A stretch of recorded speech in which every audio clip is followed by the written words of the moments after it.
आणि तो कसा बनवायचा चल आपण बघायचा आहे। चल आपण रेसिपीकडे वळायचं आहे। 1 कप गूळ घेऊन त्यामध्ये 2 कप पाणी घेऊन आपण हा गूळ विरघळून घ्यायचा आहे। म्हणजेच गुळाच्या पाण्याला 1 उकळी आणायची आहे। उकळी आणून आपण काय करायचं आहे, हे थोडंसं कोमट करून घ्यायचं आहे।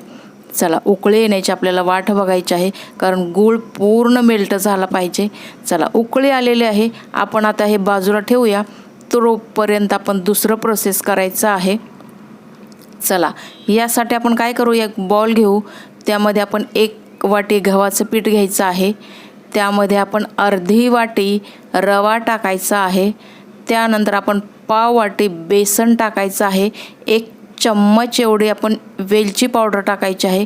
1 चम्मच बडीशोप टाकायचे आहे। हे सर्व आपण वाटून घेतलेलं आहे जाडसर, आणि चिमूटभर मीठ टाकून हे छान मिक्स करून घ्यायचं आहे।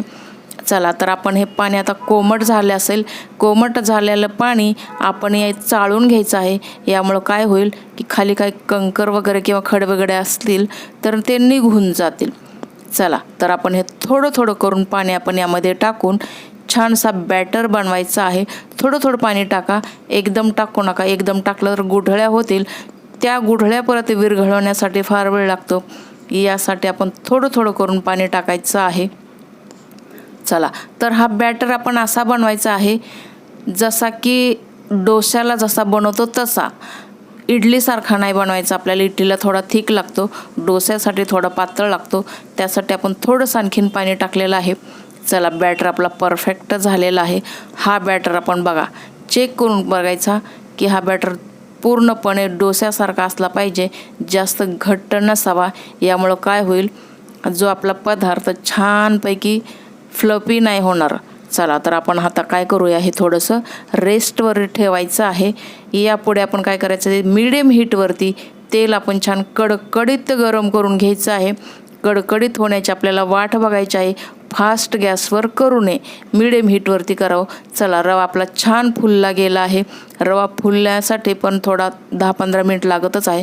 चला थोडं थोडं बॅटर घेऊन आपण तेलामध्ये टाकायचं आहे। मीडियम हीटवरती आपण छान दोन्ही साईडनं गोल्डन ब्राऊन हे पदार्थ बनवायचा आहे। याला आपण गोडपुरी म्हणू शकतो किंवा मालपुवा बनवू शकतो।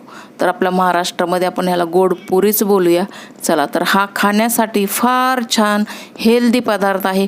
मुलांच्या डब्याचाही अतिशय उपयुक्त पदार्थ आहे। बघा किती छान दिसत, तसाच खाण्यासाठी पण बडीशोप टाकल्यामुळं काय होतं, खूप छान लागतं। जसं जसं एका घासाबरोबर बडीशोप लागेल, खूप छान लागतं। तुम्ही ट्राय करा।